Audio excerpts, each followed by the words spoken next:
Méditation de la communauté des disciples du Christ vivant en ce mercredi de la 14e semaine du temps ordinaire, année liturgique C. Évangile de Jésus-Christ selon saint Matthieu, au chapitre 10, les versets 1 à 7.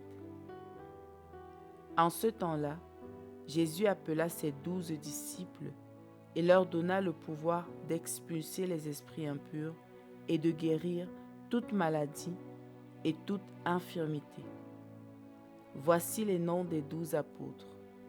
Le premier, Simon, nommé Pierre, André son frère, Jacques, fils de Zébédée, et Jean son frère, Philippe et Barthélemy, Thomas et Matthieu le publicain, Jacques, fils d'Alphée et Thaddée, Simon le Zélote et Judas l'Iscariote, celui-là même qui le livra.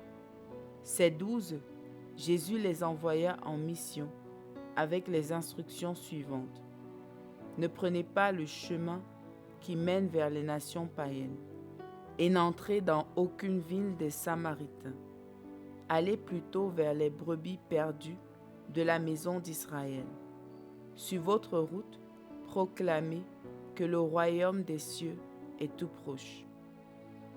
Acclamons la parole de Dieu. Méditation. Frères et sœurs dans le Seigneur Jésus-Christ, rendons grâce à Dieu pour sa bonté infinie et son amour sans limite, manifesté pour nous à travers notre Sauveur Jésus-Christ. Dans le passage de l'Évangile selon saint Matthieu que nous méditons aujourd'hui, Jésus pose 3 actions significatives.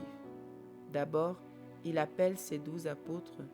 Ensuite, il leur donne le pouvoir d'accomplir des prodiges.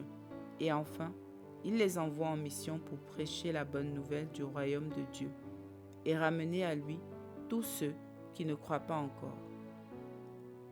Ce texte nous amène à méditer sur notre mission en tant que chrétiens. Tout d'abord, Jésus appelle chacun d'entre nous. Cela signifie qu'il nous connaît. Il connaît nos forces et nos faiblesses, mais il voit au-delà de nos imperfections. Il voit le potentiel caché en chacun de nous, le nombre d'âmes que nous pouvons sauver en accomplissant notre mission. Dieu n'attend pas que nous soyons parfaits pour nous utiliser. Il attend que nous soyons disponibles, que nous soyons prêts à répondre à son appel. Nous sommes souvent tentés de croire que nous devons être parfaits avant de pouvoir servir Dieu. Mais l'appel des 12 apôtres nous montre que c'est notre disponibilité qui compte. Dieu se charge de combler nos lacunes et de nous donner ce qui manque pour la mission. La deuxième chose, c'est que le Christ nous a donné des instructions à suivre pour être des lumières dans le monde et pour montrer le chemin aux brebis perdues. La vie chrétienne n'est pas une vie où l'on peut faire ce que l'on veut. Il y a des instructions, des principes à respecter pour accomplir la mission qui nous a été confiée. Nous sommes appelés à être des disciples de Jésus, à suivre ses enseignements et à vivre selon sa volonté. Chaque chrétien est en mission pour ramener à Dieu ses brebis perdues. Nous devons leur servir de lumière, leur montrer le chemin et les aider à trouver la voie du salut.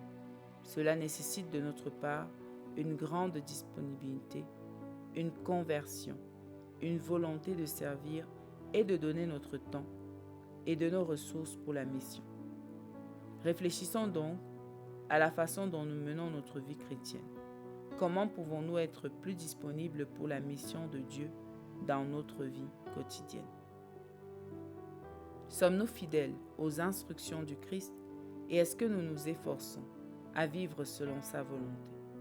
Par quel autre moyen pouvons-nous mieux servir de lumière pour les brebis perdues et les aider à trouver la voie du salut aujourd'hui? Prions. Éternel Dieu notre Père, nous te prions pour que nous puissions comprendre que tu nous as appelés à une mission spécifique et que tu crois en nous malgré nos imperfections. Aide-nous à être plus disponibles pour ta mission,